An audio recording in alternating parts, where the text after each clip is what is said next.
Correct. அனைவருக்கும் வணக்கம்.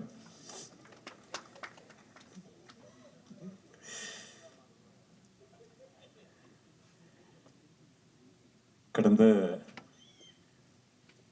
ஒரு 37 இயர்ஸா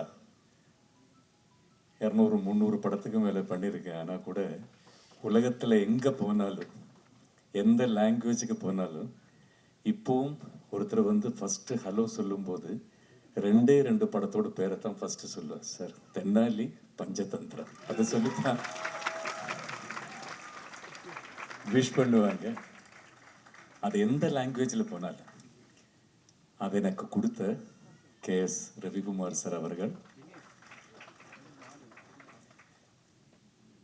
8th ஸ்டாண்டர்டில் படிக்கும்போது கேரளாவில் ஒரு ஷூட்டிங் பார்க்கறதுக்காக ஒரு நாள் ஃபுல்லாக ஸ்கூல் கட் பண்ணி அந்த க்ரௌடில் ஒரு செகண்டாவது நான் அவ்வளோ நேசிக்கிற அந்த ஹீரோ ஒரு கிலோமீட்டர் முன்னாடி அப்படிருந்து பார்க்க முடியுமா பார்த்து ரொம்ப தவித்து போய் ஒரு கிளான்ஸ் பார்த்துருக்கேன் 8th ஸ்டாண்டர்ட். அவ்வளோ ஃபேன். அந்த கமல் சார் கூட ஒரே ஸ்டேஜில் உட்கார முடியறதுங்கிறது என்னை பொறுத்த வரைக்கும் பிளஸ்ட் லைஃப். என்னோட பிளஸ்ட்.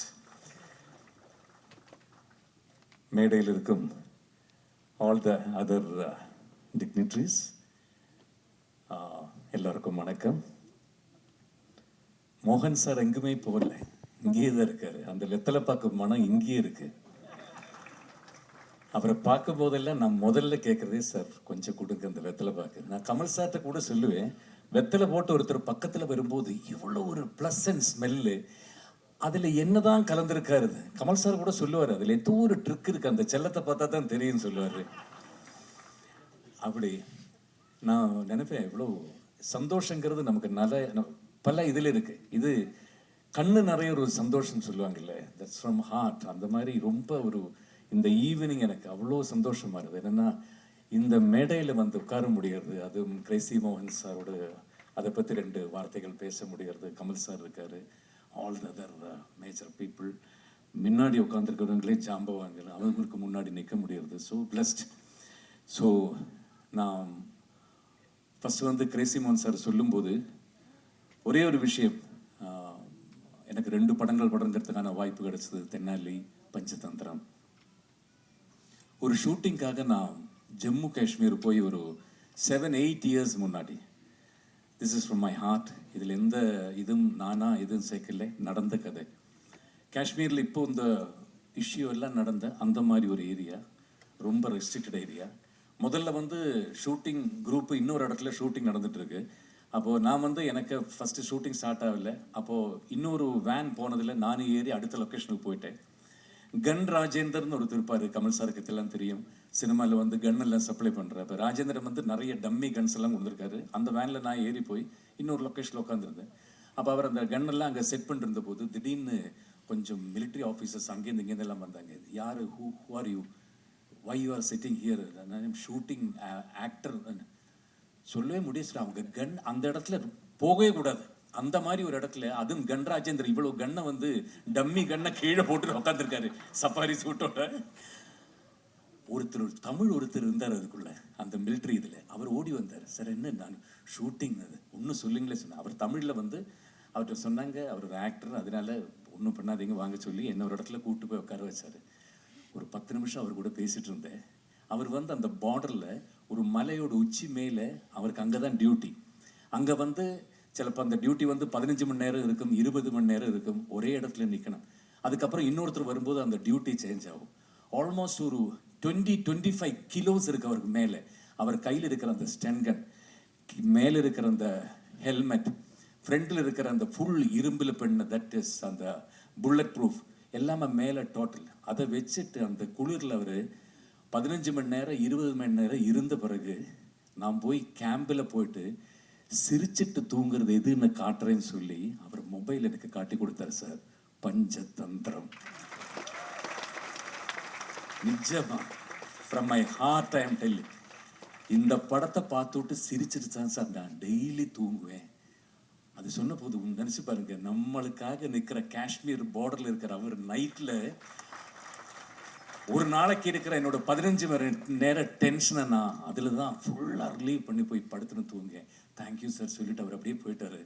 ஸோ இப்போது கிரேசி மோகன் சார்கிட்ட மேலே அதுதான் சொல்கிறேன், எனக்கு சார் தேங்க்யூ அந்த மாதிரி ஒரு படம் எனக்கு கொடுத்ததுக்கு. இப்போ வரும்போது நான் ரவிக்குமார் சார் நானும் அதான் சொல்லிட்டு இருந்தோம், பின்னாடி பேப்பரை கூட ஒரு சீனுக்கு ஒன்றும் கிடையாது சார், ஸ்கிரிப்டே இருக்காது. கமல் சார் வந்து வண்டியில் ஏறி உட்காந்தாச்சு ஒரு வேனில், நாங்கள்லாம் ஏறி உட்காந்தாச்சு. என்ன சீனுங்கிறது பிளாங்க், ஒன்றுமே இல்லை. போகிற வழியில் என்ன சொல்லுங்க, ஒவ்வொருத்தராக சொல்லுங்க சொல்லுங்க சொல்லுங்க சொல்லி அந்த முன்னாடி பின்னாடி சீன் சொல்லி சொல்லி சொல்லி சொல்லி நாகேஷ் சார் முன்னாடி உட்காந்து, நான் எனக்கு டைலாக் எல்லாம் கிடையாதா, நீங்கள் வந்து சரி சரி அந்த போலீஸ் வந்து முதல்ல பெருசு ஊது, என்ன குடிச்சிருக்கியா, இந்த வயசுல குடிக்கலன்னா அப்புறம் எந்த வயசுலயா குடிக்கிறது, சரி அந்த டைலாக். அப்படி அது இம்ப்ரவைஸ் கடைசியில் ரவிக்குமார் சொன்னார், போதும் சார் இல்லைன்னா இந்த சீனை வச்சே படம் ஃபுல்லாக போயிடும் அந்த மாதிரி. அப்படி அந்த மாதிரி ஸோ பிளஸ்டு தான். அப்புறம் கமல் சாரை பற்றி சொல்லும்போது நான் சொன்னேன் 8th ஸ்டாண்டர்ட். அதுக்கப்புறம் முதல்ல நான் ஸ்ரீசங்கரா காலேஜ் காலடி, நான் காலேஜ் ஃபஸ்ட்டு போகிறது 1981. அங்கே போயிட்டு ஃபஸ்ட்டு இன்டர் காலேஜ் காம்படிஷனில் மிமிக்ரி ஃபஸ்ட் ப்ரைஸ் ஃபஸ்ட்டு காட்டுறது கமல் சார் தான். ஃபஸ்ட்டாக நான் மிமிக்ரிங்கிறது பண்ணுறது கமல் சார் வாய்ஸில். அன்றைக்கி நான் பண்ணினது அவர் பண்ண ஒரு மலையாளம் ஃபிலிம் மதனோல்சோ. அந்த டைமிலேயே super duper hit, all the languages. நான் சொல்கிறேன் அந்த டைமில் Kannada, Telugu, Hindi, Tamil, Malayalam, all super star இருந்தால் கமல் சார் தான், எல்லாம் ஆல் த லாங்குவேஜஸ். அப்போ இன்டர் காலேஜ் காம்படிஷனுக்கு நான் போகும்போது ஆல் அந்த ஸ்டூடெண்ட்ஸ் இருக்கும்போது நான் அடுத்து இமிட்டேட் போகிறது கமலஹாசன் சொல்லும் போது ஒரு கிளாப்ஸ், அதே ஒரு 15 நிமிஷம் இருக்கு, அதுலேயே ஒரு ஃபர்ஸ்ட் ப்ரைஸோட பாதி கிடச்சிடுது. Sir can I with your permission?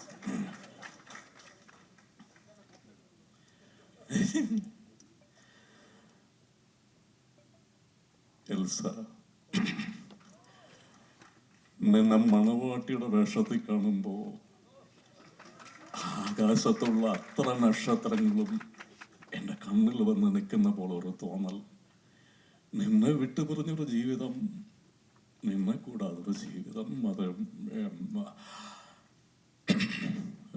Sorry, thank you. ഇത്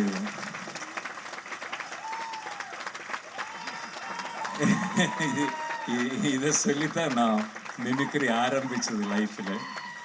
ஸோ இன்னைக்கு அத்தனை வருஷத்துக்கு அப்புறம் அவர் கூட ஒரு ஸ்டேஜில் பக்கத்தில் உட்கார முடிகிறது திருப்பி எனக்கு அதே தான் மனசில் வந்துட்டு இருக்கு. ரொம்ப சந்தோஷம். தேங்க்யூ பாலாஜி சார், இந்த மாதிரி ஒரு நைஸ் ஈவினிங்க்கு என்னை கூப்பிட்டதுக்கு. All of you thank you so much and Jai Hind.